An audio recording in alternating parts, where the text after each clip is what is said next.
Imagine lifting a plant at the end of summer and finding not just roots, but a glowing underground world, worms wriggling in soft black soil, fungal threads weaving like lace, and a line of earth so dark and fertile it looks alive.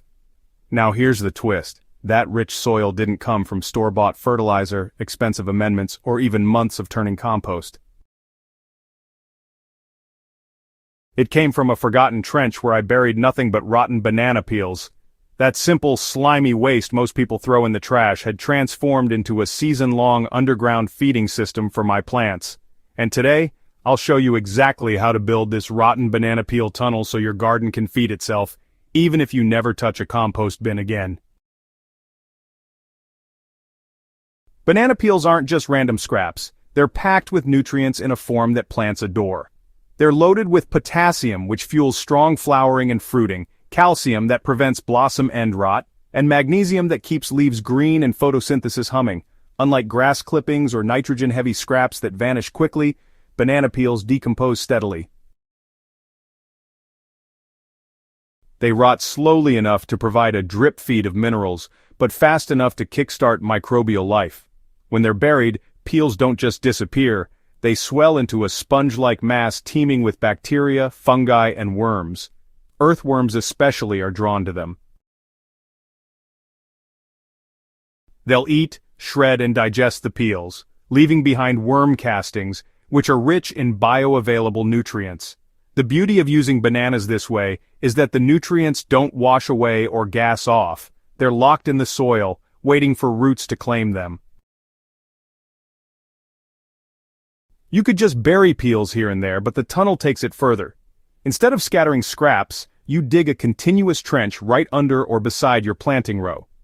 Into that trench, you layer your banana peels, fresh, overripe, or black and slimy, doesn't matter, then cover them with soil. What you've built is essentially a hidden underground compost system. This long line of decomposing matter creates a nutrient vein that roots can access across the entire row.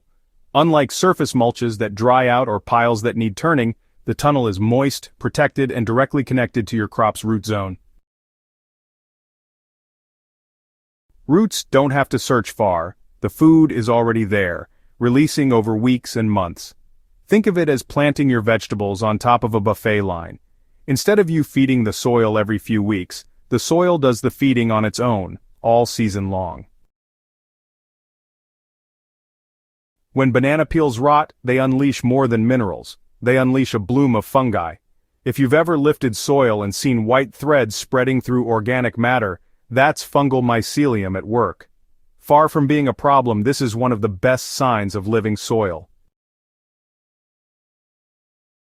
Banana sugars are irresistible to fungi. Once they colonize the peels, they spread outward, stitching together soil particles and linking roots into their network. Through this web, nutrients are shared, water is delivered more efficiently, and plants become more resilient to stress. The rotten banana tunnel isn't just fertilizer, it's the spark that sets this underground web into motion. Over time, those fungal threads change the soil's very structure. They help bind loose particles into stable aggregates, which means better aeration and moisture retention. The tunnel isn't just feeding roots, it's reshaping the soil environment so everything planted above it thrives. To build your own tunnel, start by selecting the area where your heavy feeders will grow: tomatoes, peppers, cucumbers, or squash. Dig a trench about a foot deep and 6 to 8 inches wide, running parallel to the row. The length depends on your bed, but even a 3 to 4 foot tunnel will make a difference. Layer in your banana peels, whole, chopped, or already rotten, all work fine. Once the peels are in place, you'll want to cover them with a thin cushion of shredded leaves, straw, or, even some cardboard strips. This helps balance the decomposition and, honestly, keeps any smells at bay. Finally, just backfill the trench with the soil you dug out. On the surface, you'll see nothing but bare earth, but beneath, a slow-motion transformation has started. Over the next several weeks, just water as usual.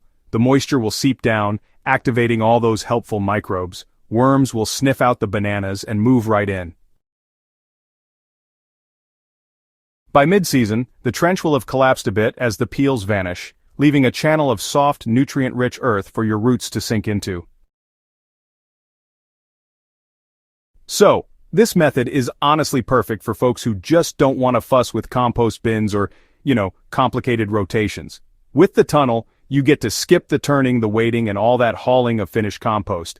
The breakdown happens exactly where the nutrients are needed, right in the soil, next to your plants. It's also, super discreet. There are no smelly piles to attract pests, and no bins taking up space in your yard. Every single scrap you bury is hidden underground, locked right into the root zone. And since the nutrients are released slowly, you don't have to keep fertilizing all the time. The tunnel just feeds your plants all season, no extra effort required. In so many ways, it's composting made invisible, composting without any of the work. That's exactly why I call it a lazy gardener's dream. The first sign you'll notice is stronger, healthier foliage. Plants above the tunnel seem more resilient, with darker green leaves and steadier growth. Fruit-bearing plants often produce earlier and with more vigor. Tomatoes fed by banana tunnels show fewer signs of calcium deficiency, like blossom end rot. Peppers grow thicker-walled fruit. Squash vines push further, staying lush even under summer stress. But the real proof comes at the end of the season. Dig into the bed and you'll find soil that's darker, looser, and alive with worms. The line of the tunnel is often visible as a stripe of crumbly, fertile earth. That band of improved soil doesn't vanish with the harvest, it remains season after season as a reservoir of organic matter and microbial life. Once you've seen what banana peel tunnels can do, you can expand the idea. Build multiple tunnels across your bed, creating a grid of underground fertility, alternate rows from year to year, so the whole garden benefits over time. Mix in other nutrient sources, crushed eggshells for extra calcium, wood ash for potassium, or coffee grounds for nitrogen. The tunnel isn't rigid, it's a framework you can adapt to whatever scraps you have. Each addition strengthens the living soil bank beneath your crops, and unlike store-bought fertilizer which vanishes with the next rain, this underground network continues giving long after the season ends. The rotten banana peel tunnel is a reminder that gardening doesn't always require hard work or expensive solutions. Sometimes the best results come from working with decay, just letting scraps rot quietly beneath the soil while plants above flourish. By burying what others throw away, you're creating a hidden reserve of fertility, a nutrient bank your plants can tap into all season long. If you're ready to turn waste into black gold right beneath your roots, try this simple tunnel method in your next planting bed. And if this guide helped spark an idea for your garden, don't forget to subscribe to Hydro Haven. Share this with another gardener who could use an easier, smarter way to keep their soil alive. Because the more we spread these tricks, the more abundant and resilient our gardens will be.